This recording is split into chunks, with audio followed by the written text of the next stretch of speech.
Hi friends, मैं हूं करुणा और आपका स्वागत करती हूं इस खास शो में जिसका नाम है patient education series on cancer.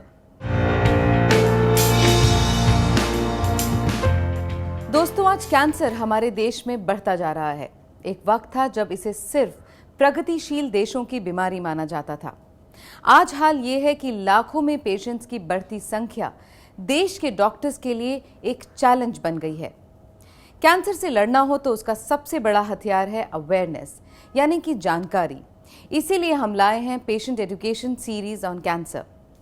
आइए आज कैंसर को नजदीक से जानते हैं डॉक्टर सुधीर सिंह के साथ, जो एक जाने माने ऑन्कोलॉजिस्ट हैं। Doctor, welcome to the show. Doctor, महिलाओं में कौन से कैंसर्स कॉमन हैं, मतलब जो आम तौर पर पाए जाते हैं? देखिए, अगर औरतों की बात कर रहे हैं और आपने पूछा है कि औरतों में मुख्यतः कैंसर किस प्रकार का होता है। भारत में औरतों में बच्चेदानी के मुंह का कैंसर, जिसे सर्विक्स बोलते हैं, सर्विक्स का कैंसर, और सर्विक्स के बाद में ब्रेस्ट कैंसर, ये दो मेन कैंसर हैं जो औरतों में मुख्यतः रूप से पाए जाते हैं। डॉक्टर, क्या पुरुषों को ब्रेस्ट कैंसर हो सकता है? हाँ, मुख्यतः स्त्रियों में ब्रेस्ट कैंसर पाया जाता है, परंतु आदमी भी इसका अपवाद नहीं है। यह कहना बिल्कुल सत्य है कि आदमियों में अपेक्षाकृत कम ब्रेस्ट का कैंसर पाया जाता है। डॉक्टर, ओवेरियन कैंसर क्या होता है? क्या ये शरीर के दूसरे भागों में फैल सकता है? ओवेरियन कैंसर अर्थात अंडाशय का कैंसर।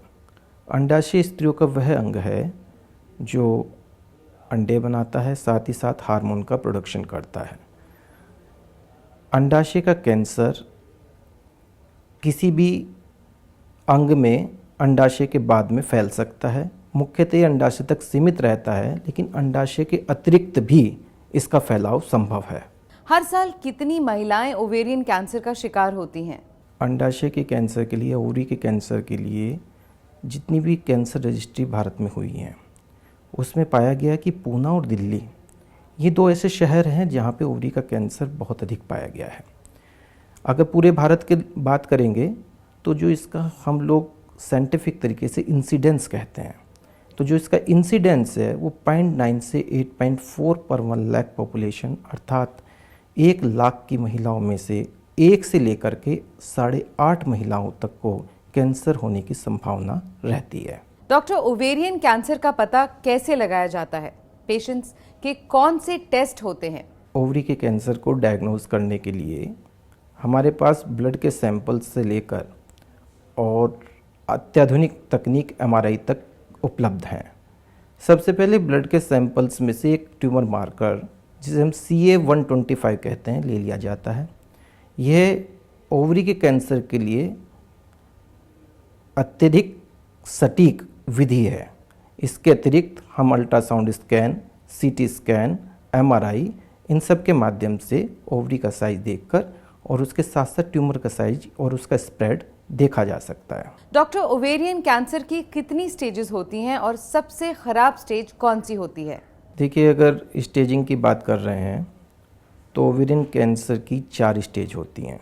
4 तरीके से इसको चरणबद्ध किया जा सकता है और प्रत्येक स्टेज पहली से एडवांस हो जाती है। जैसे कि अगर आप स्टेज 1 की बात करेंगे तो कैंसर का अगर फैलाव ओवरी तक लिमिटेड है, केवल ओवरी तक सीमित है, तो ये स्टेज 1 में आ जाएगा।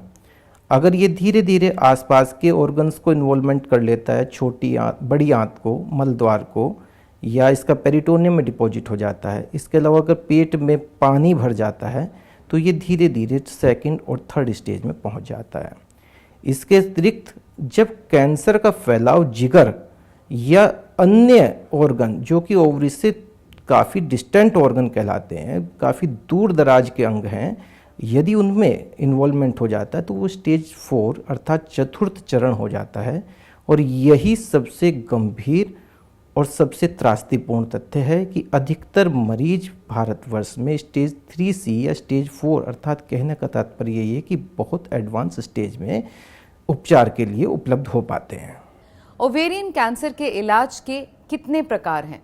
ओवरी के कैंसर में मुख्य रूप से सर्जरी और कीमोथेरेपी होती है। कीमोथेरेपी का मतलब कि इसमें दवाओं के माध्यम से ओवरी के कैंसर को ट्रीटमेंट दिया जाता है, उसके फैलाव को रोका जाता है और उसका उपचार किया जाता है। इसके अतिरिक्त कुछ स्थानों पे या कुछ जगह पे, क्योंकि कोई भी कैंसर है, जिस प्रकार ओवरी का कैंसर है, ये कई तरीके का होता है, इसकी डिफरेंट हिस्टोपैथोलॉजी होती हैं। तो जो जर्म सेल ट्यूमर्स होते हैं उनमें रेडियोथेरेपी भी कारगर विधि है।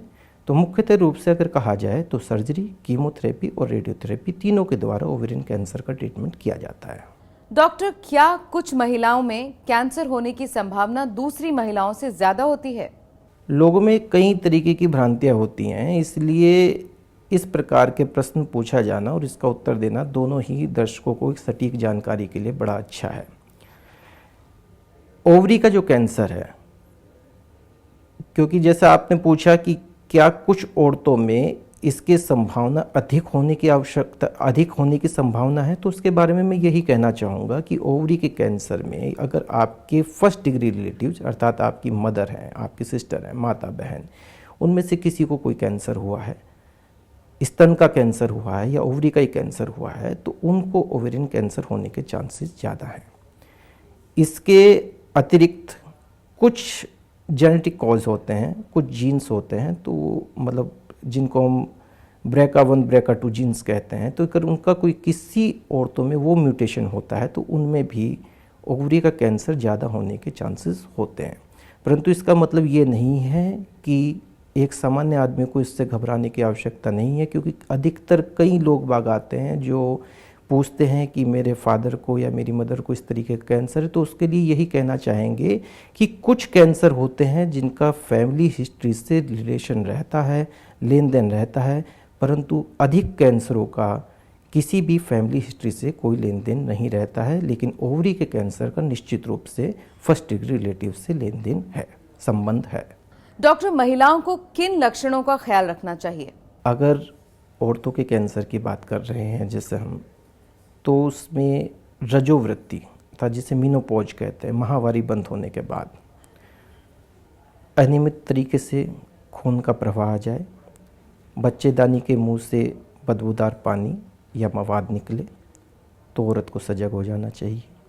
इसके अतिरिक्त यदि स्तन में गांठ का अनुभव हो तो तुरंत उनको चिकित्सीय परामर्श किसी विशेषज्ञ से तुरंत सलाह लेनी चाहिए। देखिए, भारत में चूँकि अधिकतर ग्रामीण परिवेश की महिलाएं हैं, तो ये कई बार कमर के निचले हिस्से के दर्द और योनि संक्रमण, इसके अतिरिक्त बच्चेदानी के मुंह से पानी आना या बदबूदार पानी, मवाद निकलना, इस सब को अधिकतर छिपा जाती हैं। उनको यही सलाह होगा कि आप इस सब चीज़ के बारे में कोई हिचक ना करें, बिल्कुल ना शर्माएं, क्योंकि ये कैंसर के शुरुआती लक्षण हैं। इस अवस्था में यदि आप किसी विशेषज्ञ से परामर्श लेते हैं तो आपके ठीक होने की बहुत अधिक संभावनाएं हैं। इसके अतिरिक्त रजोवृत्ति, जिसे मीनोपॉज कहते हैं, माहवारी के बंद होने के बाद में अचानक से खून आ जाना, संभोग करने में दिक्कत होना, अथवा स्तन में गांठ के महसूस होने पर आप तुरंत किसी कैंसर विशेषज्ञ, किसी बढ़िया चिकित्सक से परामर्श लें। अपनी बीमारी को किसी भी तरीके से छिपाएं नहीं, क्योंकि ये शुरुआती लक्षण हो सकते हैं और इन लक्षणों में यदि आप उपचार के लिए जाते हैं तो निश्चित रूप से आपका उपचार संभव है और आप पूरी तरीके से ठीक हो सकते हैं। कैंसर पेशेंट्स को कितनी बार डॉक्टर से सलाह मशवरा करना चाहिए? क्या ओवेरियन कैंसर को फिर से लौटने से रोका जा सकता है या उसकी संभावना को कम किया जा सकता है? देखिए, जो शुरुआती साल होते हैं, जब आपने अपना पूरा ट्रीटमेंट ले लिया है, पूरा ट्रीटमेंट आपका कंप्लीट हो गया है, तो जो शुरू के 2 साल हैं उसमें आपको हर 2 से 3 महीने के बीच अपने चिकित्सक के पास जाना चाहिए, क्योंकि यही वह समय है कि यदि आपको कैंसर के दोबारा होने की संभावना होगी तो उसको दोबारा से एक इनिशियल स्टेज में जान लिया जाएगा और उसका उपचार संभव हो पाएगा। सभी चिकित्सक शुरू के 2 साल तक 2 से 3 माह में मरीजों को बुलाते हैं। इसमें वो विभिन्न प्रकार के टेस्ट कर सकते हैं, जैसे आपका ब्लड सीरम है, ओवरी के कैंसर के लिए CA-125 करवा सकते हैं। यदि उसकी मात्रा थोड़ी भी अधिक होती है तो आपको तुरंत दूसरे तरीके का ट्रीटमेंट शुरू किया जा सकता है। उसके बाद में अगले 5 साल तक आपको हर 6-6 महीने बाद चिकित्सक के पास में जाना चाहिए। 5 साल के बाद में यूजुअली चिकित्सक 1 साल के अंतराल पे आपको 1 साल के अंतराल पे चेकअप के लिए बुलाते हैं। कैंसर के पाए जाने के बाद क्या महिलाएं फिर से अपने सामान्य जीवन में लौट सकती हैं? देखिए, आदमी हो या औरत, कोई भी कैंसर का ठीक तरीके से उपचार कराने के बाद अपनी नॉर्मल ज़िंदगी जी सकता है। और यहाँ पे ये कहना बिल्कुल भी गलत नहीं होगा, बिल्कुल कोई अतिशयोक्ति नहीं होगी कि केवल नॉर्मल ही नहीं बल्कि वह देश के लिए, सोसाइटी के लिए, समाज के लिए एक उदाहरण प्रस्तुत कर सकता है, साथ ही साथ एक प्रोडक्टिव लाइफ दे सकता है। इसमें मैं आपको तमाम तरीके के नाम गिना सकता हूँ। चूँकि ये महिला के संदर्भ में आपने पूछा है तो मैं आपको बताऊंगा कि बहुत मशहूर मॉडल और टीवी सिनेमा एक्ट्रेस लीजा रे, आपने देखा होगा, उनको मल्टीपल माइलोमा हुआ। मल्टीपल माइलोमा के बाद उन्होंने तरह तरीके की कीमोथेरेपी, साथ ही साथ बोन मैरो ट्रांसप्लांट के बुरे दौर से गुजरी, लेकिन नहीं, आज भी अगर आप देखें तो पहले से भी ज़्यादा अधिक खूबसूरत और एक अच्छी ज़िंदगी जीती आपको दिखाई देंगी।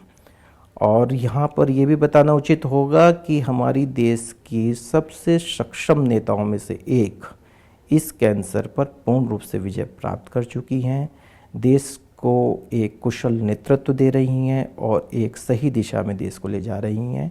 तो इस प्रकार के तमाम उदाहरण हैं इसमें, लेकिन मैं अपनी उन गरीब महिलाओं को भी नज़रअंदाज नहीं करना चाहूँगा जिन्होंने उचित समय पर आकर कैंसर का उपचार कराया और वो आज एक बहुत अच्छी और खुशहाल ज़िंदगी जी रही हैं।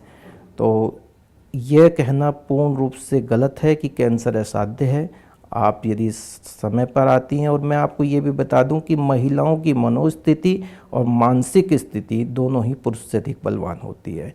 तो अपनी पॉजिटिव अप्रोच से और उचित उपचार से आप सही समय पर रहते हुए इस रोग पर उपचार कराकर जीत हासिल कर सकते हैं और साथ ही साथ समाज को एक नई दिशा दे सकते हैं। डॉक्टर सुधीर, इतनी इंपॉर्टेंट इन्फॉर्मेशन के लिए आपका बहुत बहुत धन्यवाद। Thank you so much for joining us. उम्मीद है कि आज का ये शो आपको पसंद आया होगा। मैं करुणा अब लेती हूँ आपसे इजाजत। फिर मिलूंगी अगली बार कैंसर पे कुछ और जानकारी के साथ। तब तक आप अपना ख्याल रखिए, क्योंकि हमें आपकी फिक्र है।